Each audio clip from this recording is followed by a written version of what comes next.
the secondary part of this is another extraordinary rebuke of the Biden administration, and one I want to spend some time on today because it is one of the most unanalyzed, uncriticized parts of the Biden presidency, which has always baffled me, and that is our treatment of North Korea. Say whatever you want about Trump. Trump shook up the geopolitical consensus in the U.S. relationship with North Korea after they obtained the ability in order to have an ICBM successfully deliver a nuclear warhead to touch the United States. That was a complete strategic change of the calculus. And he said, you know what? We can't keep going down this path or we're going to end up in a war. I'm just going to go meet the guy, no preconditions. And you know what happened? We didn't have any military tests. We didn't have any missile tests. The Hermit Kingdom became a little less hermity. We had multiple U.S. exchanges of diplomats. He ended up finishing his presidency. And what did the Biden administration do? They reverted exactly back to the Obama administration. They said no talks without any talk of denuclearization. And what did the North Koreans do? They started firing stuff off, scaring the crap out of our Japanese and South Korean allies, militarizing again, and now have been a main source of weapons for the Russians in Ukraine. And what's going on? Let's put this up there on the screen. Kim Jong Un will be making a historic visit to Moscow to go and meet Putin sometime later this month. He will be, or sorry, Vladivostok, not Moscow. He will be aboard his armored train because he's too afraid to fly, which I always think is one of the funnier things about Kim Jong Un. But this is a historic and incredible trip for Kim Jong Un in his premiership or presidency, whatever they call it, over there. More importantly, though, it is the sign of an emerging kind of tripartite pact between the three. We can laugh off North Korea all we want. Of course, you know, their economy, society, all of that is a disaster. But they knew how to do one thing. They have massive stockpiles of weapons. They have they're a nuclear-armed power, and now they're entering into a basically quasi-alliance with the Russians, who are, of course, happy to take any weapons that they're going to give them because they need the money. And more so, let's go and put this up there, they're actually, it seems, going to be entering some likely North Korean three-way drills, military drills, unprecedented in all of history between North Korea, China, and Russia. So a reversion entirely back to the Cold War.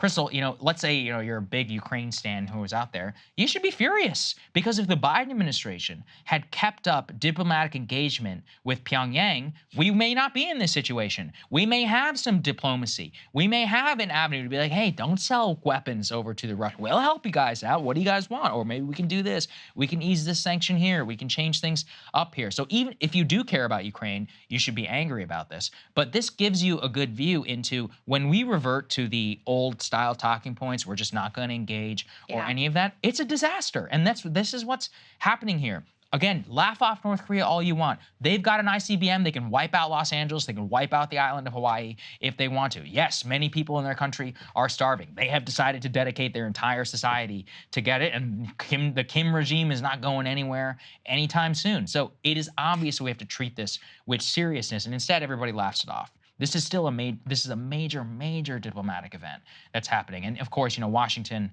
is ignoring the event. And we don't even have an avenue, Krystal, to go to Pyongyang, as Mike Pompeo did, or even have some sort of summit and just be like, don't do this. We can make it worth your while. There's many different avenues that we could go down. We haven't exchanged a word with them now in years. Yeah. You know, this is one of those issues that Trump was really attacked and he was so right about it. And he was so right. I mean, this was such an example of the media attacking Trump for all of the wrong things, because on many other areas, he was way more hawkish than Biden. He was extremely hawkish, actually, with regards to Russia, extremely hawkish with regard to Iran in ways that were wildly irresponsible, that have, you know, made us less safe and killed engagement on that front. But on this one thing, his approach was clumsy and it didn't amount to everything, but the general direction was correct.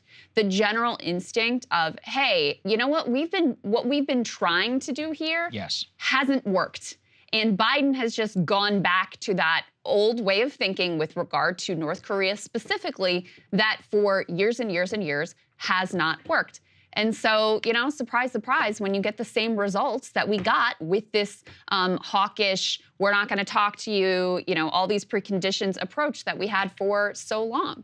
Exactly right. And, you know, it's one of those where Trump was very proud of his engagement with Kim Jong Un, and I still look in an odd personal way. That said, it was for the best. We were safe for our allies who are actually productive members of our alliance, like Japan and like South Korea, felt a lot better about it. They were pretty happy with the results of not having their citizens cowering in fear over being accidentally hit, or a jet aircraft being hit by a North Korean missile. And now, like I said, North Korea, which has massive stockpiles of weapons for its possible war with the South that they've been preparing for basically since 1953 or whatever, when we signed the armistice, are happy to sell it at cost or not, or a little bit of a profit to the Russians, and to secure the respect that the North Korean regime craves and desires. And you can hate them all you want. It won't take away their nuclear weapon. We've learned that the hard way. Bill Clinton basically had the only chance in order to do something about it. He decided not to. From the Bush administration on, the nuclear tests and the